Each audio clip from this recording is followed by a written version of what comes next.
नमस्कार। जब तक हम लड़ेंगे नहीं, जीतेंगे भी नहीं। ये ध्यान रहो, हम लोकतंत्र में हैं और लोकतंत्र में जब तक आप अपने प्रतिनिधि को सुनाओगे नहीं, दिखाओगे नहीं, उसके सामने विरोध प्रकट नहीं करोगे, वो आपकी बात नहीं सुनेगा और ना ही वो आपकी मांगों पर गौर करेगा। नमस्कार, मेरा नाम अनिल शर्मा है। राजस्थान में 1,05,00,000 के करीब बच्चे, 13,70,000 के करीब कर्मचारी और 45,000 से अधिक प्राइवेट स्कूल संचालक हैं। इन सब का एक परिवार है जिसका नाम है स्कूल शिक्षा परिवार। उस परिवार का मैं मुखिया हूँ, प्रदेश अध्यक्ष हूँ। मेरी जिम्मेदारी बनती है कि इस परिवार के प्रत्येक सदस्य के लिए, चाहे वो बच्चा हो, चाहे वो कर्मचारी हो, चाहे स्कूल संचालक हो, उसके हितों की रक्षा के लिए मैं चीखूँ, मैं चिल्लाऊँ, मैं सरकारों से लड़ूँ, मैं उनके सामने अपनी बात रखूँ और उसका समाधान कराऊँ। 2014 से लगातार मैं कर रहा हूँ। मेरे पे 9 मुकदमे हैं, 4 बार जेल जा चुका, 2 बार तो अंदर रह के आया, 2 बार जमानत पे छूटा हूँ। आखिर क्यों? सिर्फ इसलिए कि मैं अन्याय बर्दाश्त नहीं कर सकता। जहाँ अन्याय होता है मेरा मन करता है मैं उठ खड़ा हूँ, मैं चीखूँ, मैं चिल्लाऊँ, मैं विरोध करूँ। और सत्ताओं को कम सुनाई देती है तो उनको जोर से चीख कर चिल्लाऊँ। एक बहुत बड़ा अन्याय हमारे प्राइवेट स्कूल के बच्चों और कर्मचारियों के साथ हो रहा है और स्कूल संचालकों के साथ हो रहा है। उस सब के बारे में मैं आपको बताना चाह रहा हूँ। 1,05,00,000 बच्चों पर सरकार 1 रुपया खर्च नहीं करती, बल्कि इनसे लगभग 8.5 करोड़ सालाना लेती है और लेकर उस पैसे का उपयोग सरकारी स्कूल में पढ़ने वाले बच्चों पर, जिन पर लगभग 60,000 रुपये का खर्चा हो रहा है, जिन्हें आप फ्री बोलते हो, उस बच्चे पर और खर्च करती है।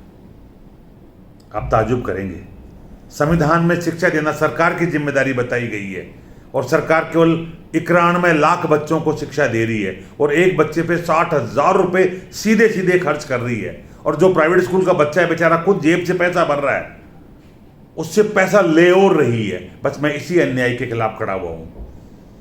जितने भी पेरेंट्स प्राइवेट स्कूल में जिनके बच्चे पढ़ते हैं, जो कर्मचारी हो, मेरी बात को ध्यान से सुने, इस पर मनन करें, मंथन करें, इसको विचार का मुद्दा बनाएं, इसको बहस का मुद्दा बनाएं कि आखिर ये अन्याय कब तक चलेगा।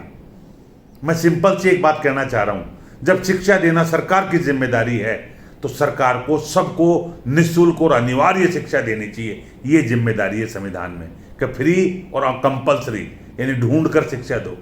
सरकार 91 लाख को दे रही है, बाकी 1,05,00,000 बच्चे बाहर पढ़ रहे हैं।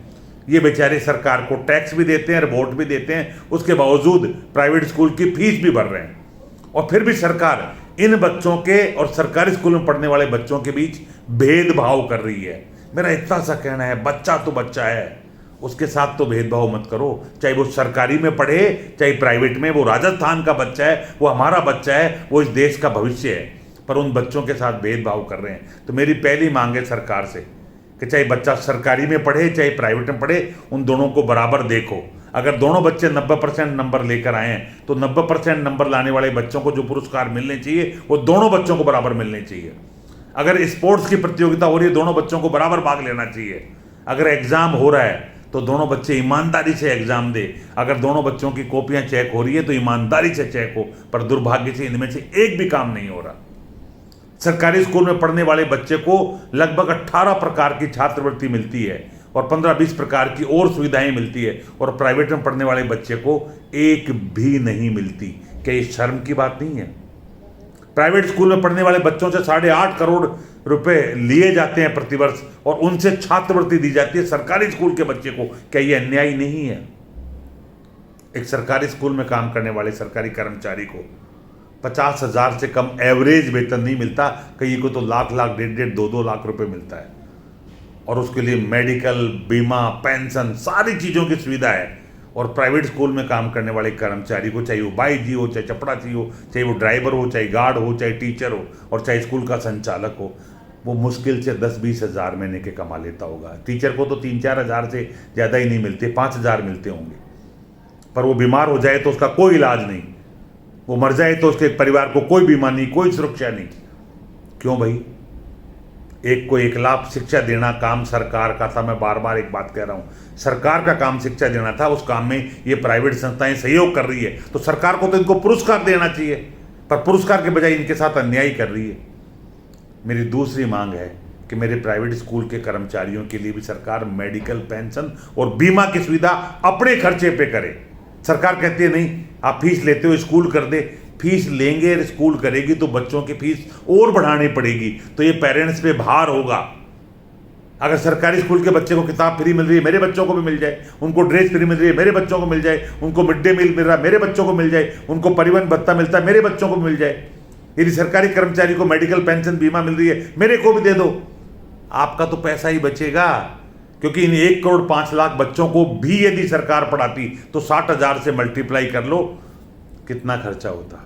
अतः मैं जितने भी पेरेंट्स, स्कूल के कर्मचारी मेरी बात को सुन रहे हैं, या सामान्य जनता जो टैक्स देती है, मैं उससे कहना चाहूँगा, जिस सरकारी स्कूल में पढ़ने वाले बच्चे को आप मुफ्त समझते हो, वो मुफ्त नहीं है। उस पर 60,000 रुपये सालाना खर्च आ रहा है, और शिक्षा की स्थिति कैसी है मुझे नहीं कहना चाहिए। और जिन प्राइवेट स्कूलों में 1,05,00,000 बच्चे पढ़ रहे हैं, उनसे 8.5 करोड़ लिया जा रहा है। आप सोचिए वहाँ की पढ़ाई कैसी है, ये भी आप सब जानते हैं। अगर पढ़ाई नहीं होती तो वहाँ बच्चे ही नहीं आते। मैं तो कह रहा हूँ सरकार इन बच्चों में भेदभाव बंद करे। जो मध्यम वर्गीय, लघु वर्गीय पेरेंट्स हैं, उनकी फीस का सरकार वाउचर दे। और जो ये छोटे मोटे कर्मचारी हैं स्कूलों में पढ़ाने वाले प्राइवेट में, इनके भी पेंशन मेडिकल की व्यवस्था करे। तब मेरा देश नंबर 1 बनेगा, तब मेरा देश महान बनेगा। इस सब के लिए राजस्थान की 200 विधानसभाओं में हमारे प्राइवेट स्कूल संचालक अभिभावकों को मैसेज देकर बुलाएंगे, एक मीटिंग करेंगे। और अभी कांग्रेस की सरकार है, कांग्रेस के एमएलए को बुलाएंगे। अगर विधायक नहीं है, हारा हुआ प्रत्याशी है, उसको बुलाएंगे और उनको बुलाकर मांग रखेंगे। क्योंकि कई बार 2018 में सरकार बनने से पहले हमने मांग रखी थी, और कांग्रेस के घोषणा पत्र में, जन घोषणा पत्र जिसे कहते हैं, उसमें ये सारी मांगे शामिल की गई है। परंतु दुर्भाग्य से 4 साल पूरा होने के बाद भी इनमें से एक भी मांग को पूरा नहीं किया गया। अतः उनके विधायकों को हाथ जोड़कर मांग याद दिलाई है। वो दिलाएंगे, आप उनको धन्यवाद देंगे, दोबारा चुनने की कोशिश करेंगे। और यदि नहीं दिलाएंगे तो दोबारा फिर एक महाकुंभ करके हमें फैसला करेंगे कि हम किधर जाएं। मेरे इस बात को ध्यान रखना। आपके विधानसभा क्षेत्र में एक मीटिंग होगी, आपके पास मैसेज आएगा, उसमें अधिक से अधिक संख्या में जाना। ये ध्यान रखो, यदि आप नहीं लड़ोगे तो ये मांग मानी भी नहीं जाएगी, क्योंकि आपकी मांग के लिए तो आपको ही जाना पड़ेगा, कोई दूसरा क्यों जाए। जय हिंद, जय भारत।